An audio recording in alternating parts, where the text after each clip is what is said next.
जिसे सुनकर ज़ेलेंस्की के आंसू आ गए हैं। जी हां, यूक्रेन पर रूस के हमले के 450 दिन पूरे हो चुके हैं।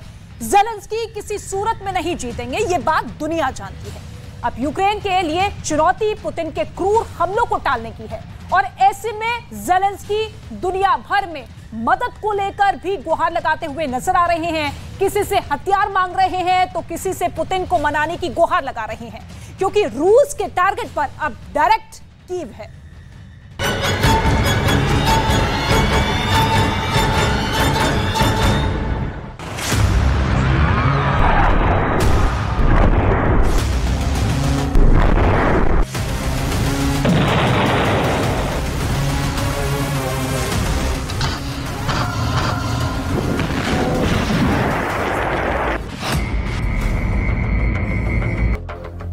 यूक्रेन की राजधानी कीव पर रूस का बेरहम कहर जारी है।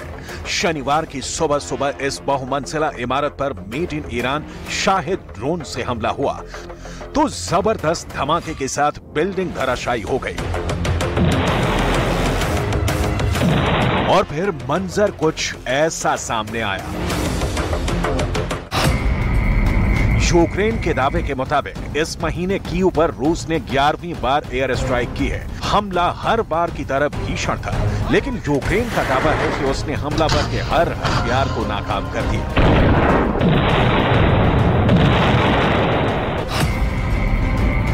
वैसे इस दावे की हकीकत बर्बादी का ये मंजर खुद बयां कर रहा है। सच तो ये भी है कि कीव के कई इलाकों में कुछ इसी तरह से रूस ने शाहिद ड्रोन की मदद से धुआंधार हमला किया है। रूस के ऐसे हवाई हमलों से बचने के लिए यूक्रेन को अभेद एयर डिफेंस की जरूरत है।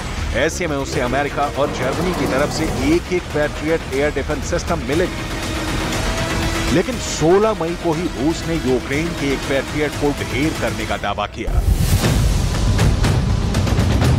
इस बीच यूक्रेन को इजराइल से बेहद मजबूत एयर डिफेंस सिस्टम आयरन डोम मिलने की उम्मीद थी, लेकिन अब ये उम्मीद भी टूटती दिख रही है। आयरन डोम देने पर इजराइल ने क्या कहा है, आपको बस थोड़ी देर में दिखाएंगे।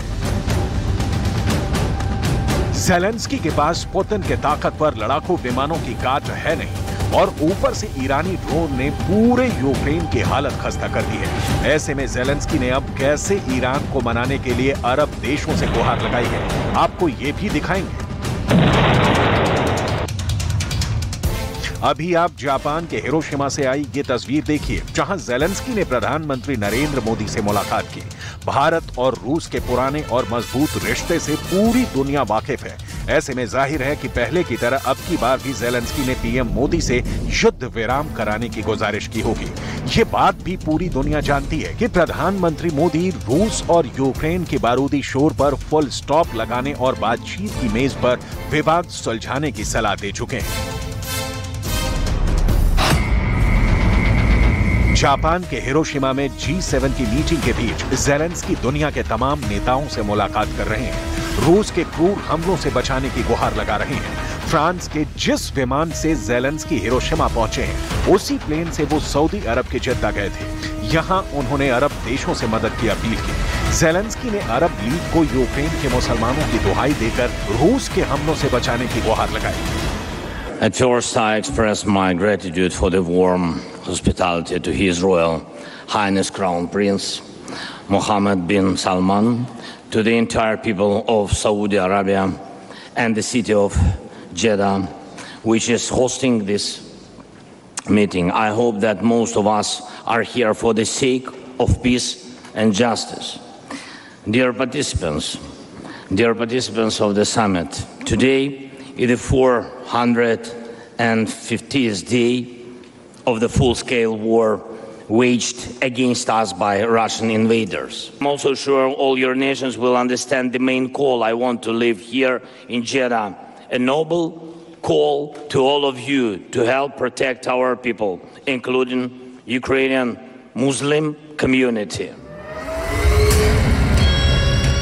अरब लीग की मीटिंग में ज़ेलेंस्की को सबसे ज्यादा उम्मीद सऊदी अरब के क्राउन प्रिंस मोहम्मद बिन सलमान से थी, जो पहले ही यूक्रेन और रूस में अमन की पैरोकारी कर चुके हैं। जद्दा की बैठक से यूक्रेन की कुछ उम्मीदें जवां जरूर हुई हैं, क्योंकि अरब लीग ने शांति और समाधान के लिए हर पक्ष से बात करने का भरोसा दिया है।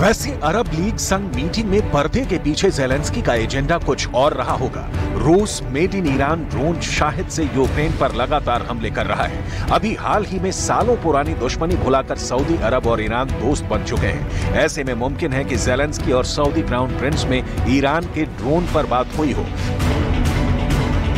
ज़ेलेंस्की के लिए ईरान के ड्रोन बड़ी मुसीबत बन चुके हैं। ऐसे में संभव ये भी है कि उन्होंने सऊदी क्राउन प्रिंस मोहम्मद बिन सलमान से ईरान को मनाने का जिम्मा सौंपा हो, ताकि तेहरान आगे और ड्रोन रूस ना भेजे। रूस पर पलटवार के लिए ज़ेलेंस्की नाटो समेत तमाम मददगार देशों से फाइटर जेट देने की गुजारिश करते करते थक चुके हैं, लेकिन एक लड़ाकू विमान भी अब तक नहीं मिला है।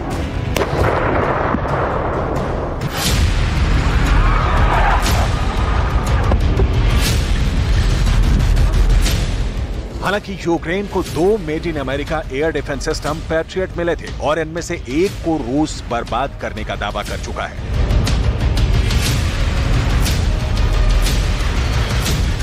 जबकि यूक्रेन ने इसी डिफेंस सिस्टम से 16 मई को रूस के हाइपरसोनिक और परमाणु ताकत से लैस 6 किंजल मिसाइलों को मार गिराने का दावा किया था।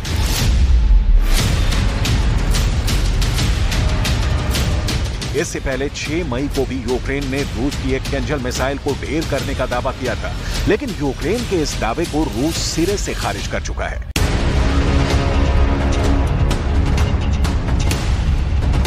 पुतिन के रक्षा मंत्री ने यूक्रेन के इस बड़बोलेपन को यह कहते हुए नकारा था कि रूस ने अब तक इतनी किंजल मिसाइलें इस्तेमाल ही नहीं की हैं, जितनी यूक्रेन मार गिराने के दावे कर रहा है।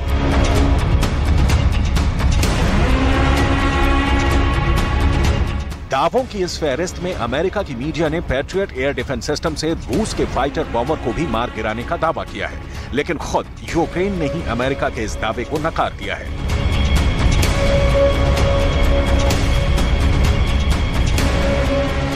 अमेरिका की मीडिया में जब यह खबर चली कि पैट्रियट ने रूस के फाइटर बॉम्बर को जमींदोज कर दिया है, तब रूस की एयरफोर्स के प्रवक्ता ने क्या कहा, उसे गौर से देखिएगा। ज़ेलेंस्की की वायुसेना के प्रवक्ता यूरी एहरनाट ने कहा, हमने इसकी घोषणा नहीं की, हम जब भी कुछ मार गिराते हैं तो हम इसका ऐलान जरूर करते हैं।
और आज की सबसे बड़ी इंटरनेट